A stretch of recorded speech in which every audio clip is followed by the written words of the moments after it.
Since the change of the political party in charge has not made a difference, who's really in charge?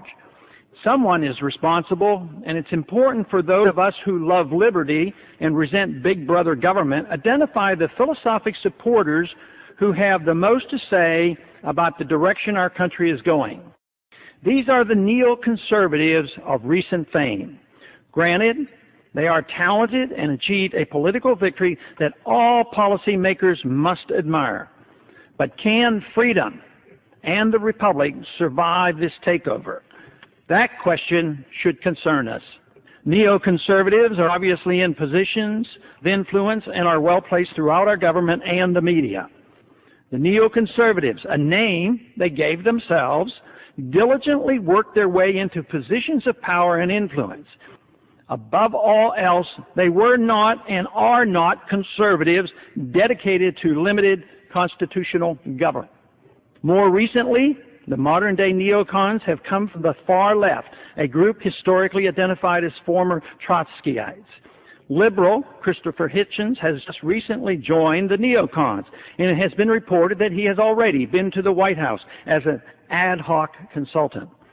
Many neocons now in position of influence in Washington can trace their status back to Professor Leo Strauss of the University of Chicago. Paul Wolfowitz actually got his PhD under Strauss. Others closely associated with these views are Richard Pearl, Elliott Abrams, Robert Kagan, William Kristol. All are key players in designing our new strategy of preemptive war. Others include Michael Ledeen of the American Enterprise Institute, former CIA Director James Woolsey, Bill Bennett, Frank Gaffney, Dick Cheney, and Donald Rumsfeld. The godfather of modern-day neoconservatism is considered to be Irving Kristol, father of Bill Kristol. More important than the names of people affiliated with neoconservatism are the views they adhere to. Here is a brief summary of the general understanding of what neocons believe. They agree with Trotsky on permanent revolution, violent as well as intellectual. They are for redrawing the map of the Middle East and are willing to use force to do it. They believe in preemptive war to achieve desired ends. They accept the notion that the ends justify the means. They express no opposition to the welfare state. They are not bashful about an American empire. Instead, they strongly endorse it.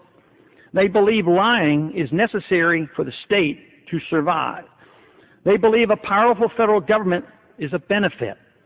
They believe pertinent facts about how a society should be run should be held by the elite and withheld from those who do not have the courage to deal with it.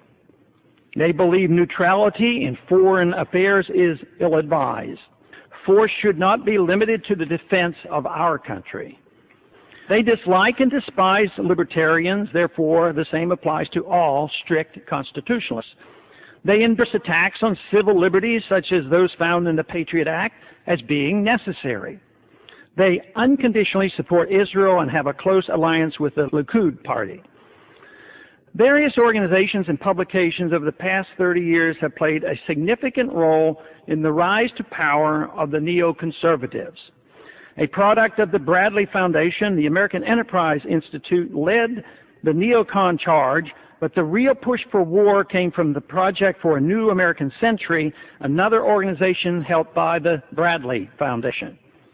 This occurred in 1998 and was chaired by Weekly Standard editor Bill Kristol. They urged early on for war against Iraq, but were disappointed with the Clinton administration, which never followed through with its periodic bombings. Obviously, those bombings were motivated more by Clinton's personal and political problems than a belief in the neocon agenda. The money and views of Rupert Murdoch also played a key role in promoting the neocon views, as well as rallying support by the general population through his News Corporation, which owns Fox News Network, the New York Post, and Weekly Standard. This powerful and influential media empire did more to galvanize public support for the Iraqi invasion than one might imagine. They have been amazingly successful in their efforts to control the debate over what Western values are and by what methods they will be spread throughout the world. It's of interest to note that some large Christian denominations have joined the neoconservatives in promoting preemptive war, while completely ignoring the Christian doctrine of a just war. The neocons saw and openly welcomed their support. Neoconservatism is not the philosophy of free markets and a wise foreign policy. Instead, it represents big government welfare at home and a program of using our military might to spread their version of American values throughout the world. If the neoconservatives retain control of the conservative limited government movement in Washington, the ideas once championed by the conservatives of limiting the size and scope of government will be a long-forgotten dream.